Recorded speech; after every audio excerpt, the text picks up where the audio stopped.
안녕하세요. 서연책들 안의 서연입니다.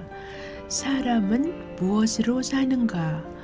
러시아의 대문호 레포 톨스토이가 1881년에 발표한 단편소설입니다. 사람은 진정 무엇으로 사는 걸까요? 이야기 속으로 함께 가보시겠습니다.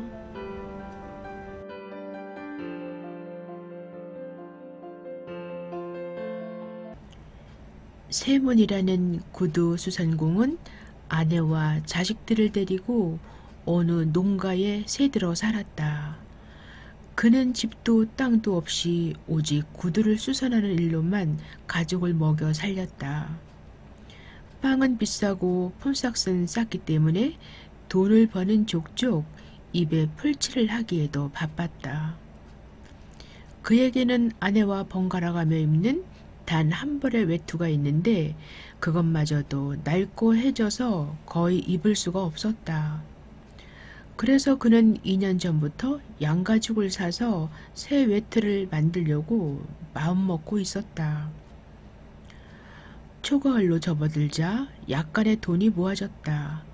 아내의 조그마한 나무 궤 속에는 3루블짜리 지폐가 소중히 보관되어 있었고 고객에게 받을 돈도 5루블 20코페이카쯤 되었다. 구두 수선공은 이른 아침부터 양가죽을 사기 위해 마을로 갈 준비를 했다.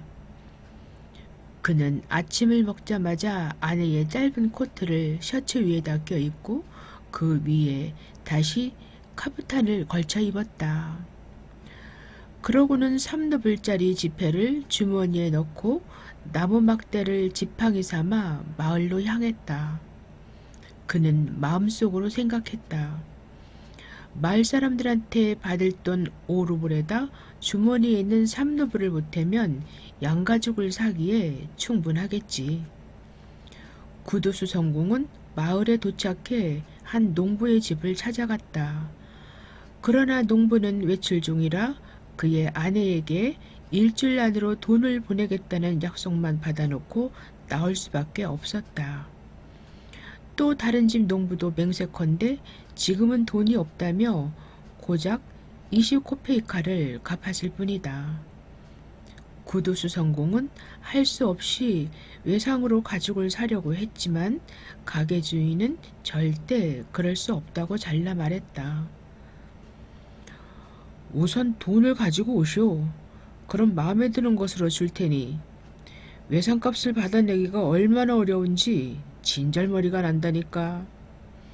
결국 구두수선공은 밀린 수선비 20코페이카와 어느 집에서 털장화를 수선하는 일감을 맡았을 뿐 헛수고만 하고 그냥 집으로 돌아가게 되었다. 그는 속이 상해 20코페이카로 술을 마시고 집으로 터덜터덜 돌아갔다. 아침에 집을 나설 때에는 몹시 추운 것 같았는데 술을 마시자 털가죽 외투가 없어도 몸이 따뜻했다. 그는 한 손에 쥔 지팡이로 꽁꽁 얼어붙은 땅을 두드리고 다른 손으로는 털장화를 흔들고 걸어가면서 혼잣말로 중얼거렸다. 양가죽 외투 같은 것 없어도 따뜻하기만 하니 겨우 한 잔을 마셨을 뿐인데 이렇게 열이 나잖아? 그래, 그까짓 양가죽 외투 따위 없어도 얼마든지 살 수 있어. 하지만 아내가 가만히 있지 않을 텐데 골치 아프게 되었군. 빌어먹을, 나는 열심히 구두를 고쳐주는데 이건 콧방귀만 끼고들 앉아있으니. 어디 두고 보자. 이번에도 돈을 안 가져오면 옷이라도 벗겨 올 테니. 해도 너무하잖아? 20코페이카로 도대체 뭘 할 수 있단 말이야. 술 한 잔 마셔버리면 끝인걸. 자기들은 그렇게 엄살을 부리면서 나는 괜찮단 말이야? 지들은 집도 있지만 나는 맨몸뚱이뿐이라고. 자기네들은 농사를 짓지만 나는 돈을 주고 빵을 사야 해. 빵값만 해도 일주일에 3루블은 있어야 한다고. 이렇게 중얼거리면서 구두수선공은 길 모퉁이의 작은 교회 근처까지 왔다. 그때 교회 뒤쪽에서 무언가 하얀 것이 보였다. 하지만 주위가 이미 어두워졌기 때문에 그것이 무엇인지를 분간할 수가 없었다. 저기에 돌 같은 건 없었는데? 소인가? 하지만 가축 같지는 않아. 머리는 사람 같은데 너무 새하얗단 말이야. 구두수 성공은 좀 더 가까이 다가갔다. 그제야 그 물체가 또렷이 보였다. 그런데 이상한 일이었다. 사람이 분명한데 죽었는지 살았는지 벌거벗은 알몸으로 교회 벽에 기대 꼼짝도 하지 않았다. 구두수 성공은 갑자기 무서운 생각이 들었다. 누군가 이 남자를 죽인 후 옷을 벗기고 여기에다 버린 게 틀림없어. 근처에서 얼쩡거리다가 나중에 무슨 변을 당할지 알 수 없는 일이야. 그는 못 본 채 하고 발걸음을 돌렸다. 교회 모퉁이를 돌아서자 그 남자의 모습은 더 이상 보이지 않았다. 그런데 얼마쯤 가다가 뒤돌아보니 그 남자가 몸을 일으켜 바라보고 있는 것 같았다. 구두수 성공은 더럭 겁이 났다. 다시 가볼까? 아니야. 괜히 다가갔다가 무슨 변이라도 당하게 되면. 저 사람이 누군지도 모르잖아? 좋은 일로 저렇게 버려졌을 리도 만무해. 어쩌면 내가 가까이 오기를 기다렸다 갑자기 달려들어 목을 조를지도 모르지. 설사 그런 일이 생기지 않는다 해도 성가신이를 당할지 몰라. 그렇지만 저 벌거숭이를 어떻게 하지? 내가 입은 옷을 몽땅 벗어줄 수도 없고. 하느님, 제발 이곳을 무사히 지나가게 도와주소서. 구도수 성공은 걸음을 재촉했다. 하지만 교회를 거의 다 지나자 양심의 가책을 느끼기 시작했다. 그는 길 한복판에 멈춰서서 중얼거렸다. 세몬, 이럴 수 있니? 사람이 저렇게 곤란에 처했는데 슬그머니 지나가 버리다니. 네가 무슨 부자라도 돼서 가진 돈을 몽땅 털릴까봐 그러니? 이건 옳지 않아. 구도수 성공은 발길을 되돌려 남자 쪽으로 갔다. 세몬이 다가가 살펴보니 남자는 젊고 건강해 보였으며 얻어맞은 흔적 같은 것도 보이지 않았다. 다만 추위 때문에 몸이 얼어붙은 데다가 겁에 질려 있었다. 그는 벽에 기대앉은 채 세몬을 쳐다보려고도 하지 않았다. 고개를 들 기운조차 없는 모양이었다.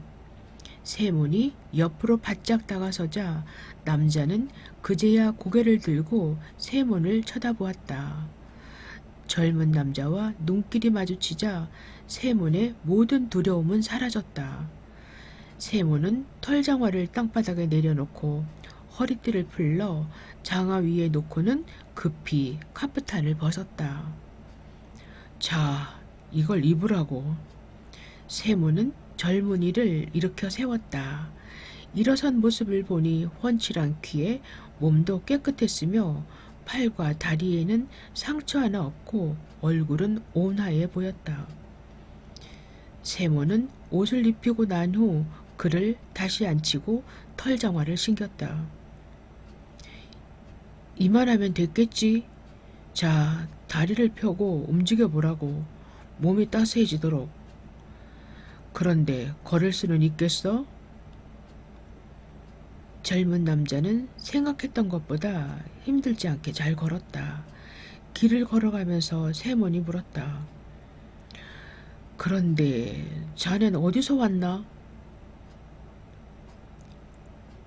저는 이 고장 사람이 아닙니다. 나도 그렇게 생각했네. 이 고장 사람은 내가 거의 알고 있거든. 그런데 내 말은 어째서 이곳에 와 있다는 거야. 더구나 교회 모퉁이에 그런 몰골로 말이야. 그건 말씀드릴 수 없습니다.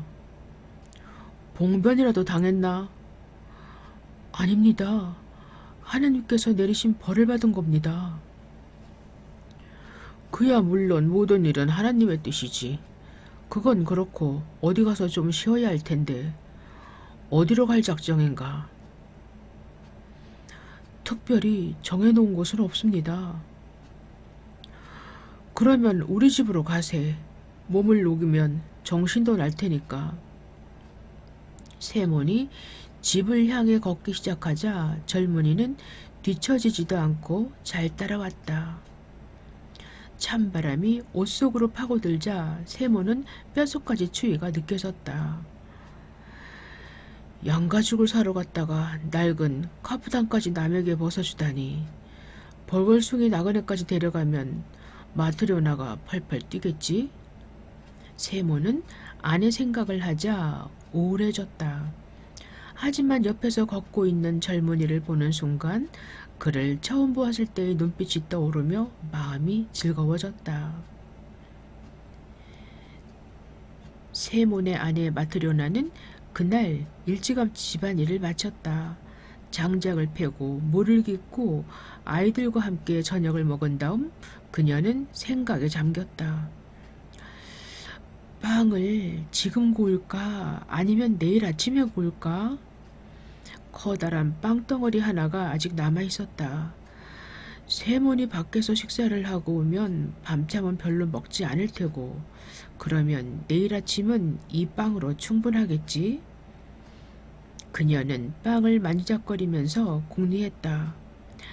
그래, 오늘 저녁에는 빵을 굽지 않아도 될 거야. 밀가루도 조금밖에 없으니 이걸 가지고 버틸 때까지 버텨야지. 마트리오나는 빵 굽는 일을 그만두기로 하고 남편의 셔츠를 깁기 시작했다. 그녀는 바느질을 하면서 남편이 어떤 양가죽을 사올 것인지를 생각했다. 모피 가게 주인에게 속지나 말았으면 좋으련만 그이는 너무 순진해서 걱정이야. 어린애한테도 속아 넘어가거든. 팔루블 정도면 좋은 양가죽을 살 수 있었을 거야.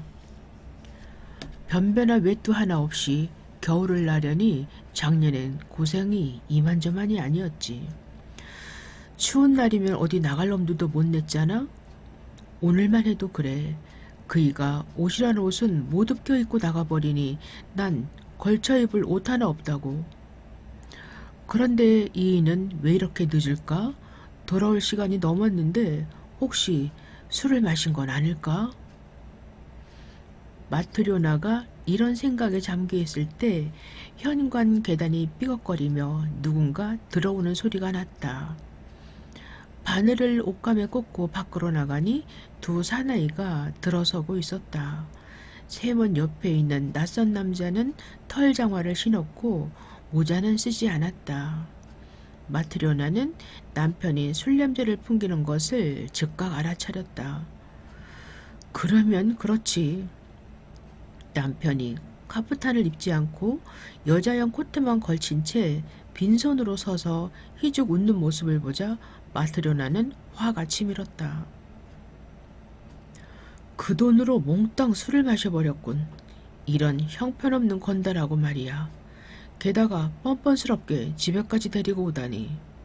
마트료나는 어쨌든 두 사람을 안으로 들어오게 했다. 그런데 자세히 보니 이 낯선 남자가 입은 카프탄이 바로 자기네 것이 아닌가. 그는 외투 속에 셔츠도 입지 않았고 모자도 쓰지 않았다.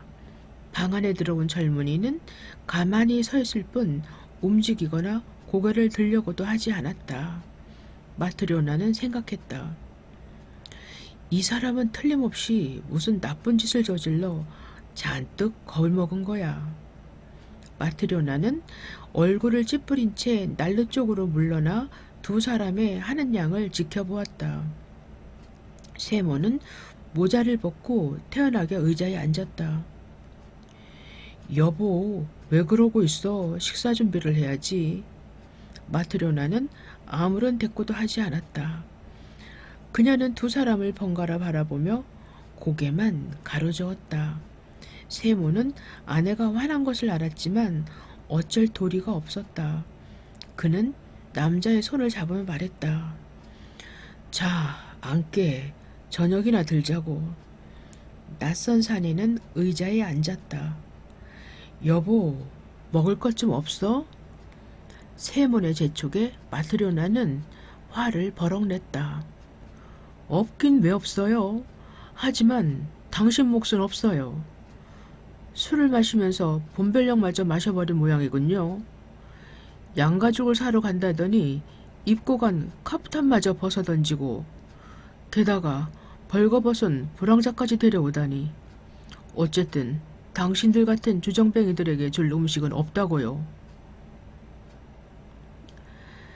잘 알지도 못하면서 계속 떠들 거야? 어떻게 된 일인지 들어보기나 한 다음에 말하라고.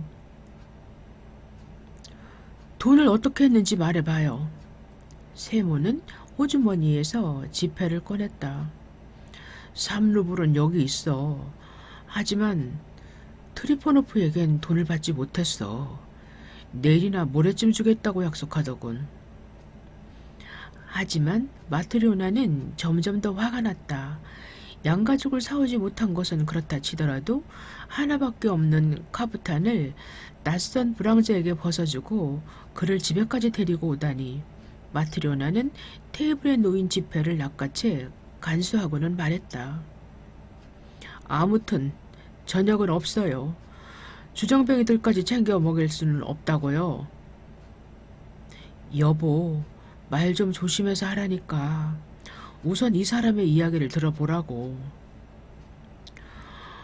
얼간이 주정뱅이 말은 들어 무엇해요? 사실 말이지 난 처음부터 당신 같은 주정뱅이와 결혼할 생각이 없었어요. 어머니가 주신 옷감들도 모두 술값으로 써버리더니 이제는 양가죽 살 돈까지 목구멍에 들이붓고 와요? 세모는 술은 20코페이커어치밖에 마시지 않았다는 것과 어떻게 해서 젊은이를 데려오게 되었는지를 설명하려고 애썼다. 하지만 마트리오나는 쉴 새 없이 떠들어대며 세몬이 말할 틈을 주지 않았다. 그러더니 세몬에게 달려들어 그의 옷수매를 움켜잡았다. 내 코트나 돌려줘요. 하나밖에 없는 옷을 빼앗아 입고는 뻔뻔하게. 정말 못난 인간이야. 차라리 내가 죽어버리는 게 낫지. 세몬이 코트를 벗는 중에 마트리오나가 코트를 세게 잡아당기는 바람에 솔기가 부지직 뜯어졌다. 마트리오나는 코트를 낚아채 입고는 밖으로 나가려다 문득 걸음을 멈추었다. 그녀는 화가 나긴 하지만 그 젊은 남자가 도대체 누군지 알아내야겠다고 생각한 것이다. 마트리오나는 그 자리에 선 채로 말했다. 만일 이 사람이 제정신이라면 겨울에 알몸으로 돌아다니긴 않겠지요? 어디서 이 남자를 데려왔는지 말해봐요. 아까부터 그 말을 하려던 참이야. 집으로 돌아오는 길에 이 사람이 벌거벗은 몸으로 교회 옆에 쭈그리고 앉아있는 것을 보았어. 벗고 있을 만한 날씨가 전혀 아닌데 말이야. 하늘이 도와서 나를 이 사람이 있는 데로 데려다 주셨기에 망정이지. 그렇지 않았더라면 이 사람은 얼어 죽었을 거야. 나로서는 선택의 여지가 없었어. 이 젊은이에게 무슨 일이 있었는지 모르지만 어쨌든 내 외투를 입히고는 집에까지 데려온 것이지. 제발 그렇게 화만 내지 마. 그것도 죄를 짓는 거야. 마트리오나는 말대꾸하고 싶었지만 낯선 젊은이를 보자 말문이 막혔다. 그는 의자 끝에 걸터 앉은 채 꼼짝도 하지 않았다. 두 손을 무릎 위에 모으고 고개는 떨어뜨린 채 두 눈을 감고 이마를 찌푸리고 있을 뿐이었다. 세몬이 다시 말했다. 마트리오나, 당신에겐 하나님도 없어? 이 말에 마트리오나는 낯선 젊은이를 흘끗 바라보았다. 그 순간 그녀의 가슴 속에서 동정심이 일었다. 그녀는 방구석의 난로 옆으로 가서 저녁을 준비했다. 그녀는 테이블 위에 잔을 놓고 크바스를 따른 뒤 남은 빵을 내놓으며 말했다. 식사들 하세요. 세모는 젊은이를 식탁 쪽으로 슬며시 밀며 말했다. 어서 앉게. 세모는 빵을 잘게 썰었고 두 사람은 곧 식사를 시작했다. 마트리오나는 테이블 한쪽 구석에 앉아 손으로 턱을 괸 채 젊은이를 바라보았다. 그녀는 어느새 그가 가엾게 생각되어 돌봐주고 싶은 마음이 생겼다. 그 순간 젊은이의 얼굴이 갑자기 밝아지더니 찌푸렸던 표정도 사라졌다. 그는 마트리오나를 바라보고 미소를 지었다. 두 사람이 식사를 마치자 마트리오나는 테이블을 정리한 후 젊은이에게 궁금한 것을 묻기 시작했다. 당신은 어디서 왔죠? 저는 이 고장 사람이 아닙니다. 그러면 왜 길에 쓰러져 있었죠? 그건 말할 수 없습니다. 당신이 입고 있던 옷은 누가 벗어갔나요? 저는 하나님께 벌을 받았습니다. 그래서 벌거벗고 쓰러져 있었단 말인가요? 네, 벌거벗은 채로 쓰러져 얼어 죽을 뻔했지요. 마침 당신의 남편이 저를 발견하고는 불쌍히 여겨 카프탄을 벗어 입혀주고 털장화를 신겨 이렇게 집에까지 데리고 온 것입니다.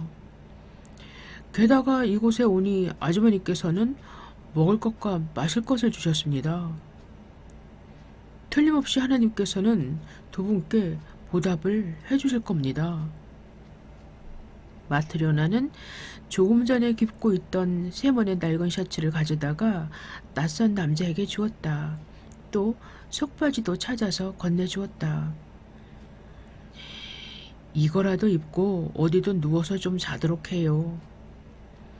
젊은이는 카프탄을 벗고 셔츠와 속바지를 입고는 침대 위에 누웠다. 카프탄을 집어든 마트리오나는 등불을 끄고 난로가에 남편 곁으로 갔다. 마트리오나는 카프탄을 덮고 눕기는 했지만 잠이 오지 않았다. 젊은이의 일이 좀처럼 머리에서 떠나지 않았다. 그가 마지막 빵을 먹어버려 내일 먹을 빵이 없다는 사실과 그에게 셔츠와 속바지를 주워버린 것을 생각하면 몹시 우울했다. 하지만 그가 미소 짓던 것을 생각하자 또다시 가슴이 뭉클해졌다. 마트리오나는 오랫동안 잠을 이루지 못했다. 세몬도 잠을 이루지 못하고 연신 카프탄 자락을 끌어당겼다. 이봐요, 세몬. 응? 왜 그래? 남은 빵은 다 먹어버렸으니 내일은 어떻게 하면 좋을지 모르겠어요. 이웃에 사는 마리아나 아주머니에게서 좀 구워올까요? 그래, 그게 좋겠군. 어떻든지 삿입에 거미줄이야 치겠어? 그런데 말이에요. 저 사람은 나쁜 사람 같지는 않은데 왜 자기 신분을 밝히지 않을까요?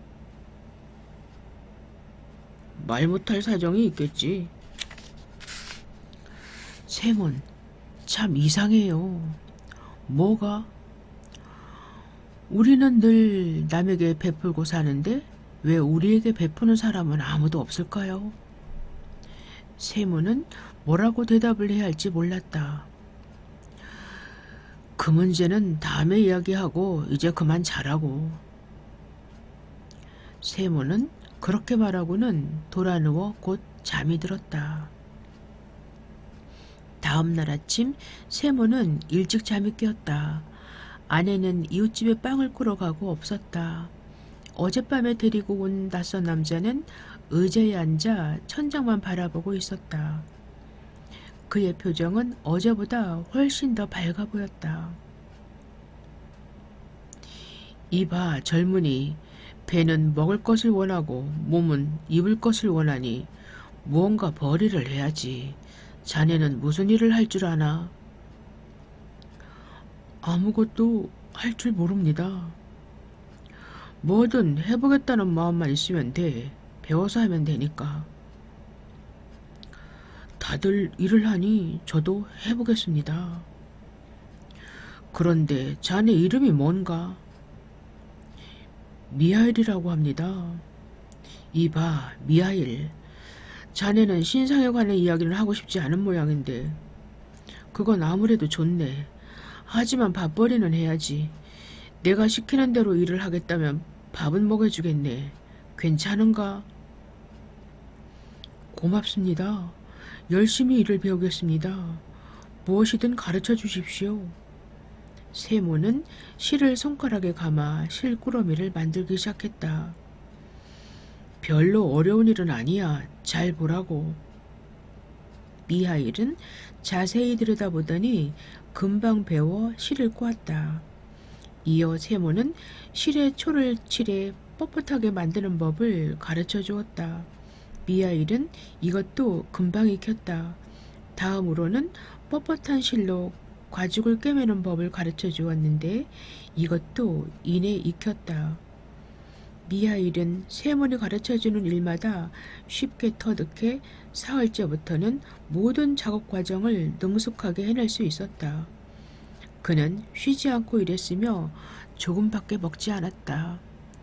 집 밖에 나가는 일도 없었고 쓸데없는 말을 하거나 농담도 하지 않았다. 심지어 웃지도 않았다. 미하일이 웃었던 때는 이 집에 처음 오던 날 저녁 마트료나가 식사를 대접하던 순간뿐이었다. 어느새 1년이란 세월이 흘렀다. 미하일은 여전히 세몬의 집에서 살면서 부지런히 일했다. 세몬의 집에 새로운 직공이 튼튼하고 멋진 구두를 만든다는 소문이 돌자 여기저기에서 주문이 밀려들었다. 가게는 번창했다. 어느 겨울날 방울소리가 요란하게 들리더니 삼두마차가 세몬의 집으로 다가왔다. 창문으로 내다보니 마차는 집 앞에 멈추어 섰고 한 젊은 사람이 마부석에서 뛰어내려 마차의 문을 열었다. 마차 안에서 무피 외투를 걸친 신사가 나왔다. 그는 세몬의 가게를 향해 다가왔다. 마트료나는 서둘러 달려나가 문을 열었다. 신사는 머리가 천장에 닿을 듯 키가 컸고 몸집은 방 안을 가득 채울 것처럼 거대했다.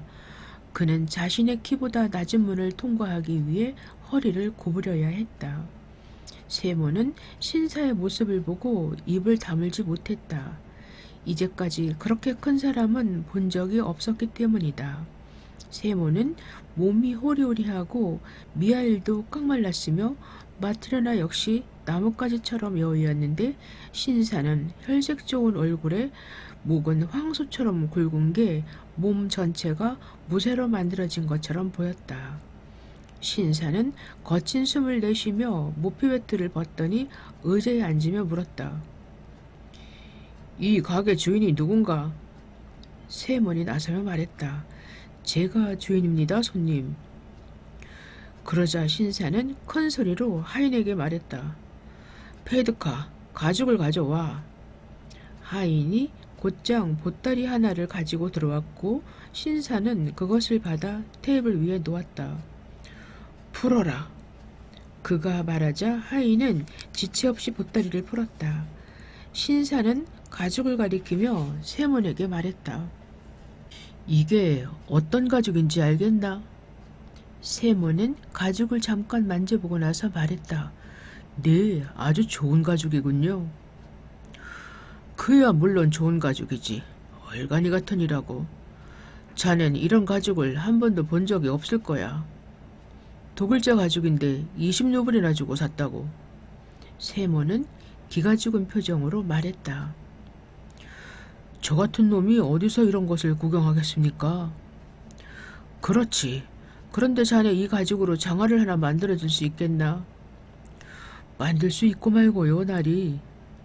그러자 신사는 버럭 고함을 질렀다. 만들 수 있다고? 나는 1년을 신어도 모양이 변하지 않고 찢어지지도 않는 그런 장화를 원해. 그러니 자신이 있으면 맡아서 재단을 하고 자신이 없으면 그만두겠다고 지금 바로 말해. 미리 말해두지만 만일 장화가 1년도 못 가 찢어지거나 모양이 망가지면 널 감옥에 쳐넣을 거야. 대신 1년이 지나도 모양이 그대로 있으면 그때 품삯으로 10루블을 지불하겠어. 세모는 겁이 나서 뭐라고 어떻게 대답을 해야 할지 몰랐다. 그는 미하일을 흘끔 돌아보았다. 그러고는 그의 옆구리를 찌르면서 작은 소리로 속삭였다. 미하일, 어떻게 하면 좋지? 미하일은 좋아요, 일을 맡으세요 라고 말하듯이 고개를 끄덕였다. 세모는 미하일을 믿고 장화를 만들기로 했다. 신사는 하인을 불러 왼발의 장화를 벗기게 하고는 다리를 내밀었다. 어서 치수를 재게. 세모는 50cm의 길이로 종이를 잘라 바닥에 펼쳤다. 그런 다음 무릎을 꿇고 앉아 신사의 발치수를 재기 시작했다. 발바닥을 재고 이어 발등을 잰 다음 장단지를 잴 차례였는데 종이의 길이가 아무래도 모자랐다. 신사의 장단지가 통나무만큼이나 굵었기 때문이다. 장단지가 꼭 끼지 않도록 잘해. 세모는 다른 종이를 덧대어 붙였다. 신사는 의자에 앉은 채 발가락을 꼼지락거리며 방 안의 사람들을 둘러보았다. 그러고는 미하일을 가리키며 물었다. 저 사람은 누군가? 우리 가게의 직공인데 솜씨가 아주 그만입니다. 나리의 장화도 저 친구가 만들 겁니다. 신사는 미하일에게 말했다. 자네도 잘 알아도 1년이 지나도 끄떡없을 장화를 만들어야 한다고. 그런데 미하일은 신사의 얼굴은 보지도 않고 마치 누군가가 신사의 등 뒤에 서 있는 듯 한쪽 구석을 응시했다. 그러더니 갑자기 빙긋 웃으면서 얼굴을 환하게 폈다. 뭘 보고 싱글거리는 거야? 이 얼간아. 장화를 기한 내에 만들어낼 궁리나 하지 않고. 신사의 핀잔에 미하일이 말했다. 원하시는 대로 기한 내에 꼭 만들겠습니다. 좋아. 신사는 장화를 다시 신고 모피 외투를 단단히 여며 입은 후 문 쪽으로 걸어갔다. 그는 깜빡 잊고 허리를 구부리지 않아 문틀에 이마를 꽝 부딪혔다. 신사는 한참 뭐라고 욕을 해대더니 마차를 타고 떠났다. 신사가 사라지자 세몬이 말했다. 정말 바위처럼 단단한 사람이야. 저런 사람은 쇠망치에 맞아도 죽지 않을걸? 그렇게 세게 이마를 부딪혔는데도 별로 아파하지도 않더라니까. 그러자 마트료나가 나서며 말했다. 그렇게 호강하며 사니까 몸도 튼튼하겠지요. 저승사자도 저 사람에겐 접근을 못하겠어요. 세모는 미하일에게 말했다. 일을 맡기는 했지만 걱정이야. 까딱 잘못했다간 감옥살이를 하게 생겼으니 말이야. 자네는 나보다 눈도 밝고 솜씨도 좋으니 치수대로 재산을 하게. 나는 나중에 장화코나 꿰맬 테니까. 미하일은 가죽을 작업 테이블에 펴놓고 재단을 하기 시작했다. 마트료라는 미하일이 재단하는 것을 지켜보다가 깜짝 놀랐다.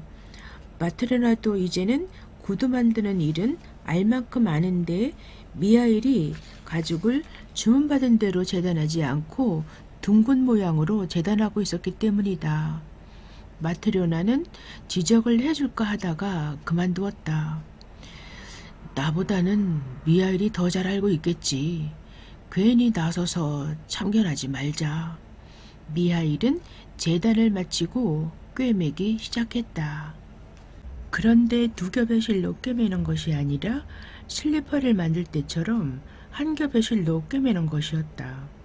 마트료나는 다시 한번 놀랐으나 역시 아무 말도 하지 않았다. 점심때가 되어 세몬이 바라보니 미하일은 그 가죽으로 슬리퍼를 만들어 놓았다. 세몬은 탄식이 절로 나왔다. 이게 웬일이지? 우리 집에서 1년을 일하면서 한 번도 실수를 하지 않던 미하일이 중요한 때에 엄청난 실수를 저지르다니. 손님은 장화를 주문했는데 슬리퍼를 만들었잖아. 이제 손님에게 뭐라고 변명을 하지? 이런 비싼 가죽은 구할 수도 없는데. 세모는 떨리는 목소리로 말했다. 여보게, 도대체 어떻게 된 건가? 나를 감옥에 쳐넣을 작정인가? 손님은 장화를 주문했는데 자네는 도대체 무엇을 만들어 놓은 건가? 이때 누군가 문을 두드렸다. 문을 여니 아까 그 신사와 같이 왔던 젊은 하인이었다. 주문한 장화 때문에 심부름을 왔습니다. 장화가 필요 없게 되었어요.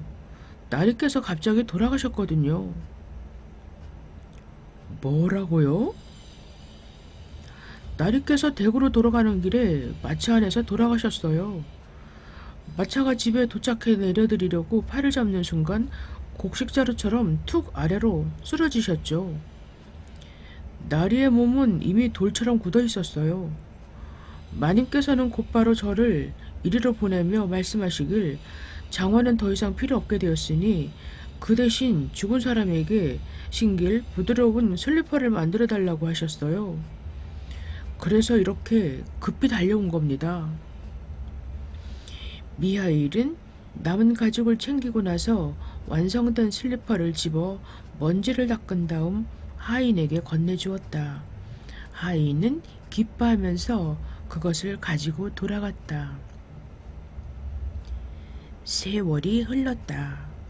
미하일이 세몬의 집에 온 지도 어느덧 5년이 되었다.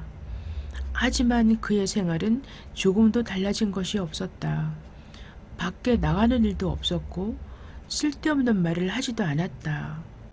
그동안 웃은 일은 단 2번밖에 없었다.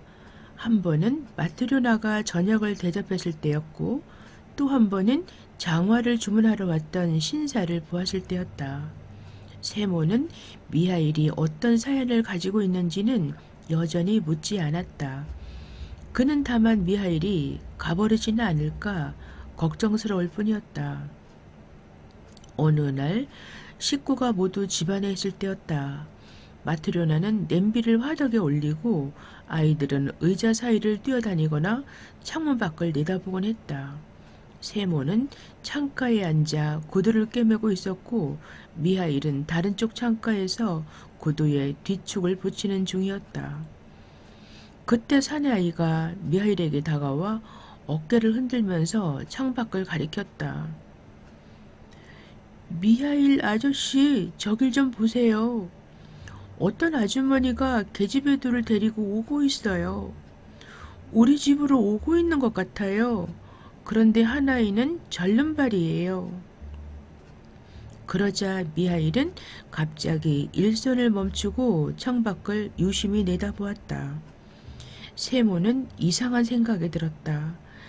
여태껏 한 번도 창밖을 내다보지 않던 사람이 아예 창문에 얼굴을 붙이고 밖을 내다보았기 때문이다. 세몬도 하던 일을 멈추고 밖을 내다보았다. 옷을 잘 차려입은 부인이 모피 외투에 털 목도리를 두른 여자아이 둘을 데리고 자기 집으로 오고 있었다. 두 여자아이는 분간을 할 수 없을 정도로 닮은 모습이었다. 다만 한 아이가 왼쪽 다리를 절룩거릴 뿐이었다. 부인은 층계를 올라와 문을 열더니 먼저 여자아이들을 들여보내고 자기도 뒤따라 들어왔다. 안녕하세요. 어서 오십시오. 무슨 일로 오셨나요? 부인은 작업 탁자 옆에 앉았다. 여자아이들은 그녀의 무릎에 매달리며 낯설어하는 눈치였다. 아이들에게 봄에 신을 구두를 맞춰주고 싶어서요. 아, 그래요? 그렇게 작은 구두를 만들어 본 적은 없지만 정성껏 해드리지요. 이 미하일이란 사람은 아주 솜씨가 뛰어나거든요. 이렇게 말하며 세모는 미하일을 바라보았다. 그런데 미하일은 두 여자아이만 뚫어져라 바라보고 있었다. 이러한 미하일의 모습에 세모는 얼떨떨했다. 하긴 여자아이들은 아주 예뻤다. 눈은 새까맣고 뒷밤은 발그스름하고 포동포동했으며 멋진 모피 베트를 입고 목도리를 둘렀다. 그렇다고 해도 세모는 미하일이 무슨 이유로 그토록 아이들을 열심히 바라보는지 이해할 수 없었다. 세모는 이상하다고 생각하면서도 부인과 흥정을 계속했다. 마침내 값이 정해졌고 아이들의 발치수를 재야 할 차례였다. 부인은 다리가 불편한 아이를 무릎 위로 들어올리며 말했다. 이 아이의 발치수로 두 사람분의 구두를 만들어주세요. 불편한 발을 먼저 재서 한 짝을 만들고 다른 팔찌수로 똑같이 세 짝을 만들면 될 거예요. 두 아이의 지수가 같거든요. 쌍둥이니까요. 세모는 그렇게 발치수를 재고 나서 다리가 불편한 아이를 바라보며 물었다. 어쩌다가 이렇게 되었습니까? 이처럼 귀여운 아이가 태어날 때부터 이랬나요? 아니에요. 애들 엄마가 잘못해서 그만.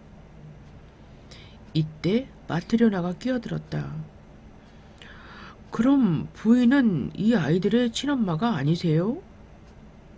네, 친엄마도 아니고 친척도 아니에요. 하지만 제가 맡아 기르고 있지요. 친자식도 아닌데 굉장히 귀여워하시는 것 같군요. 어떻게 귀여워하지 않을 수 있겠어요. 내 젖을 먹여 키웠는데요. 나도 한때는 친자식이 하나 있었지만 하나님이 데려가셨지요. 하지만 솔직히 말해 나는 그 아이를 이 아이들처럼 귀여워하지는 않았어요. 대체 이 아이들은 어느 댁 따님들인가요? 부인은 자초지종을 이야기했다. 6년 전의 일이에요. 이 두 아이는 태어난 지 일주일도 못돼 고아가 되어버렸지요.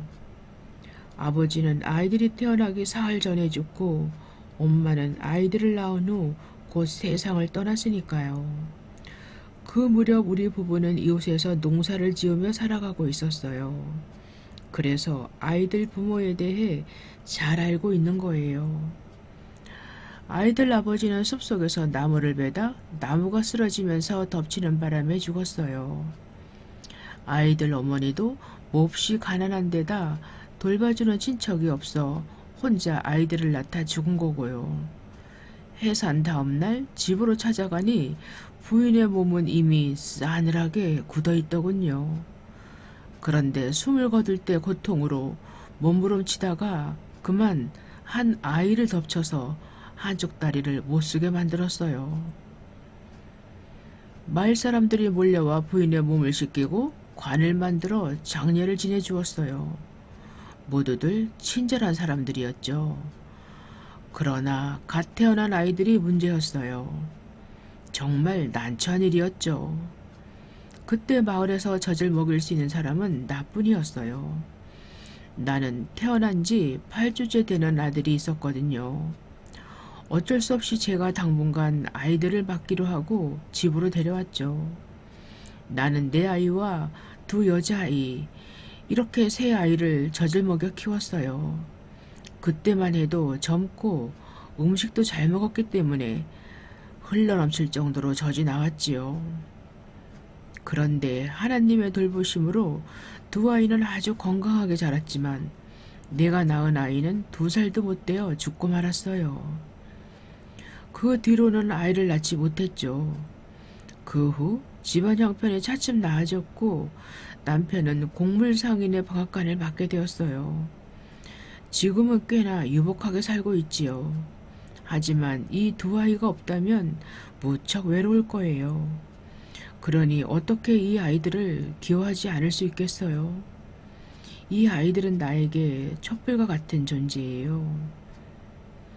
부인은 한 손으로 다리가 불편한 아이를 끌어안고 다른 한 손으로는 흐르는 눈물을 닦았다.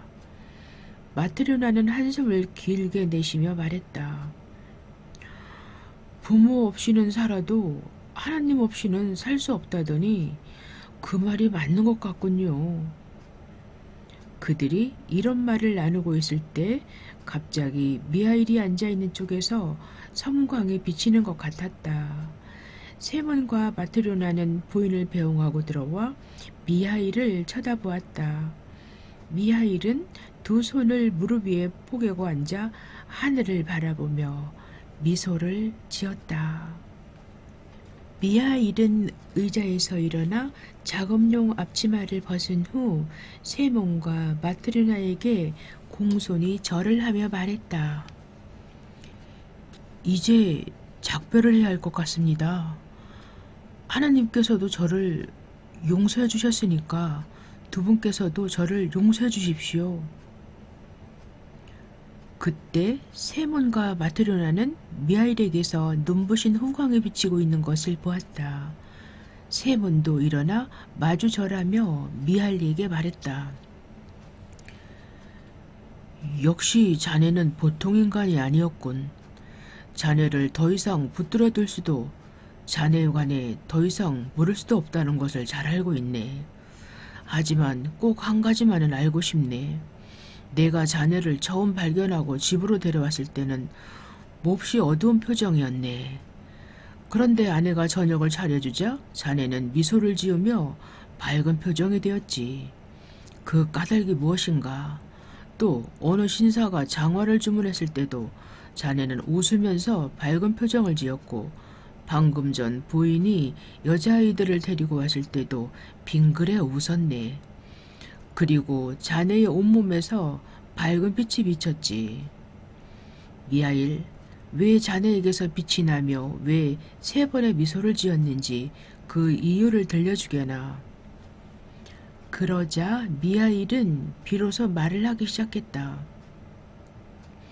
제 몸에서 빛이 나는 것은 하나님께서 내리신 벌을 받고 있다가 이제 용서를 받았기 때문입니다. 또 세 번 미소를 지은 것은 하나님께서 말씀하신 세 가지 진리를 발견했기 때문입니다. 첫 번째 진리는 아주머니께서 저를 불쌍히 여겨 보살펴 주셨을 때 깨달았지요. 그래서 웃었던 거예요. 두 번째 진리는 부유한 손님이 장화를 주문했을 때 깨달았습니다. 그래서 두 번째로 웃었던 겁니다.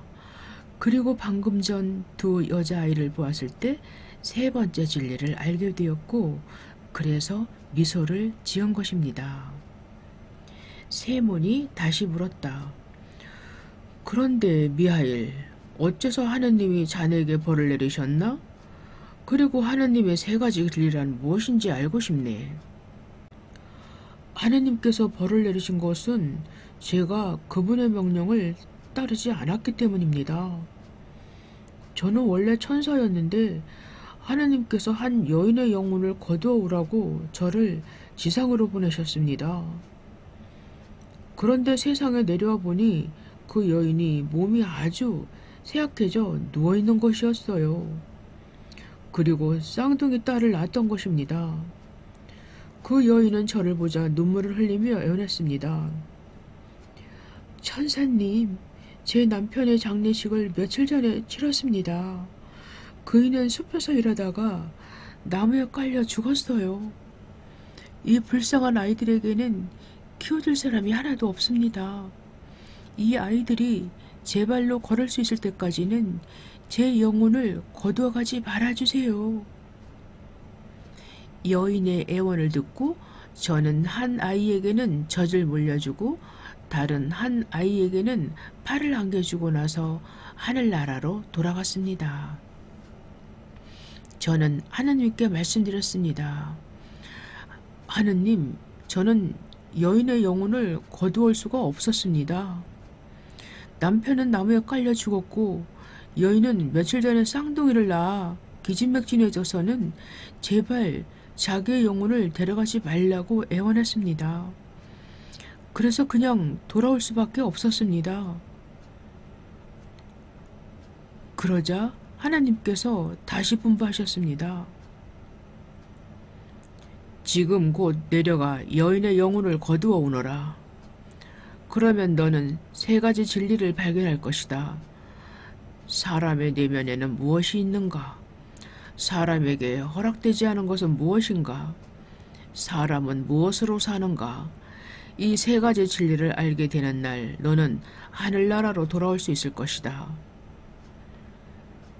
저는 다시 인간으로 세상으로 내려와 그 여인의 영혼을 거두었습니다. 영혼이 떠나는 순간 시신이 침상에서 떨어지면서 한 아이를 덮쳐 그 아이가 한쪽 다리를 못 쓰게 되었습니다. 저는 그 여인의 영혼을 하나님께로 데려가려고 하늘로 올라갔습니다. 그런데 갑자기 강풍이 불어와 제 두 날개를 부러뜨렸습니다. 그래서 그 여인의 영혼만 하나님께로 가고 저는 지상으로 떨어진 것입니다. 세몬과 마트료나는 자신들이 먹이고 입혔던 사람이 누구인지 알게 되자 두려움과 기쁨으로 눈물을 흘렸다. 저는 혼자 벌거숭이가 된 채 들판에 버려졌습니다. 인간이 된 저는 몹시 추웠고 배가 고팠습니다. 하지만 어떻게 해야 할지 알 수가 없었습니다. 그때 들판 한가운데 하나님을 섬기는 교회가 있는 것을 보고 그곳으로 갔습니다.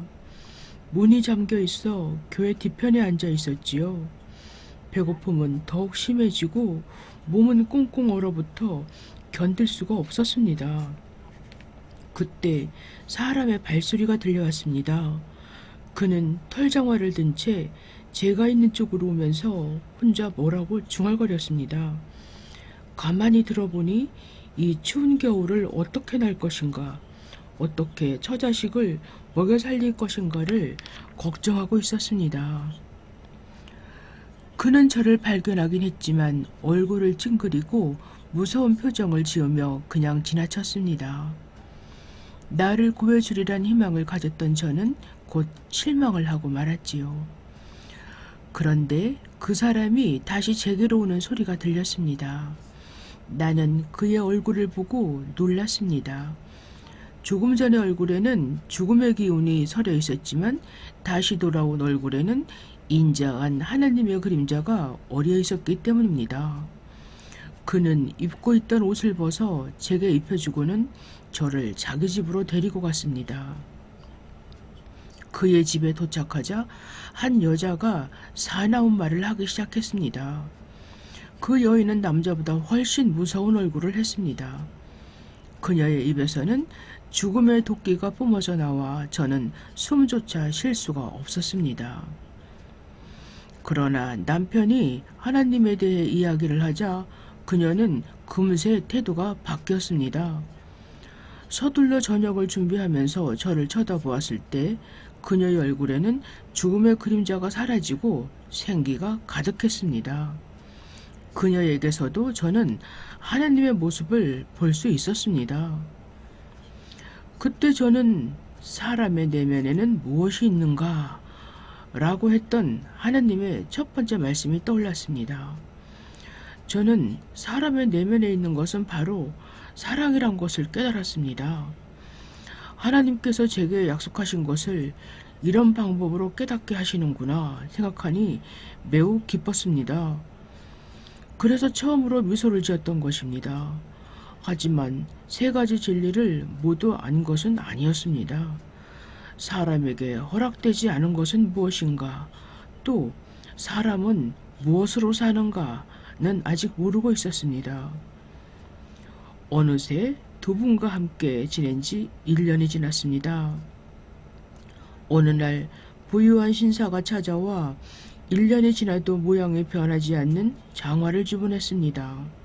그런데 저는 뜻밖에도 그의 등 뒤에 저의 동료인 죽음의 천사가 서 있는 것을 보았습니다. 해가 지기 전에 그가 신사의 영혼을 거두가리라는 것도 알았지요. 그때 저는 사람에게 허락되지 않은 것은 무엇인가? 라는 말씀의 뜻을 깨달았습니다. 사람에게 허락되지 않은 것은 바로 자신에게 진정 필요한 것이 무엇인지를 아는 힘이었습니다. 하나님께서 두 번째 진리를 계시하셨기에 저는 두 번째로 미소를 지었습니다. 하지만 아직 모든 진리를 깨달은 것이 아니었습니다. 저는 사람은 무엇으로 사는가를 깨닫지 못했던 것입니다. 그런데 6년째 되는 오늘 한 부인이 쌍둥이 여자아이들을 데리고 왔습니다. 저는 그 순간 그 아이들을 금세 알아보았고 어머니가 죽은 후에도 쌍둥이가 무사히 잘 자라고 있다는 사실을 알게 되었지요. 저는 생각했습니다. 그 어머니가 아이들을 위해서 자신의 모습을 살려달라고 애원했을 때 나는 그녀의 말을 믿고 부모 없이 아이들은 살아갈 수 없다고 생각했지. 그러나 아이들과 아무 상관도 없는 여인이 젖을 먹여 이렇게 잘 키우고 있지 않은가. 저는 그 부인이 아이들에게 쏟는 애정과 감격의 눈물을 보고 살아계신 하나님을 발견했습니다. 물론 사람은 무엇으로 사는가라는 말씀의 뜻도 깨닫게 되었죠. 하나님께서 마지막 깨달음을 주시어 저를 용서하셨다는 기쁨에 저는 세 번째로 빙긋 웃은 것입니다.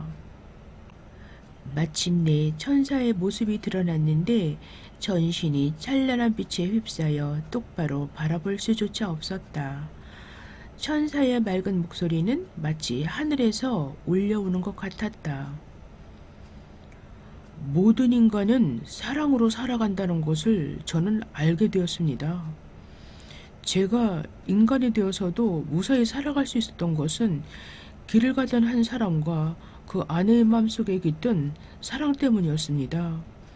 또한 두 고아가 잘 자라온 것도 한 여인의 가슴 속에 깃든 사랑 때문이었습니다.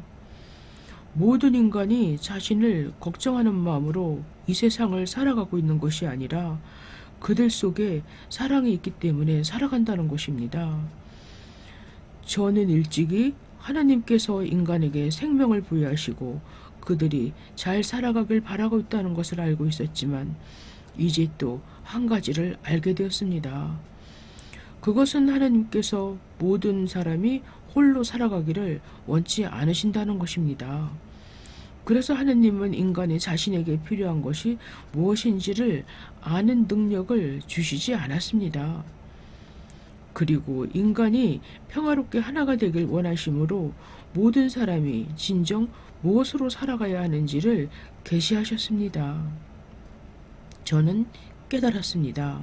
사람들이 자기 자신을 걱정함으로써 살아갈 수 있다는 건 착각일 뿐 진실로 인간은 사랑에 의해 살아간다는 것을 말입니다. 사랑이 가득한 사람은 하나님 속에 사는 사람이고 하나님은 바로 그 사람 안에 계시는 것입니다. 하나님은 사랑이시기 때문입니다. 말을 마친 후 천사는 하느님을 찬미하는 노래를 부르기 시작했다. 그 웅장한 목소리는 온 집안을 울리는 것 같았다. 이어 천장이 갈라지고 땅에서 하늘까지 한 줄기 불기둥이 솟아올랐다. 세몬과 그의 아내는 땅에 엎드렸다. 그러자 천사는 날개를 활짝 펼치더니 하늘로 날아 올라갔다. 세몬이 정신을 차렸을 때 집은 아무것도 달라진 것이 없고 집안에는 가족 외에는 아무도 없었다.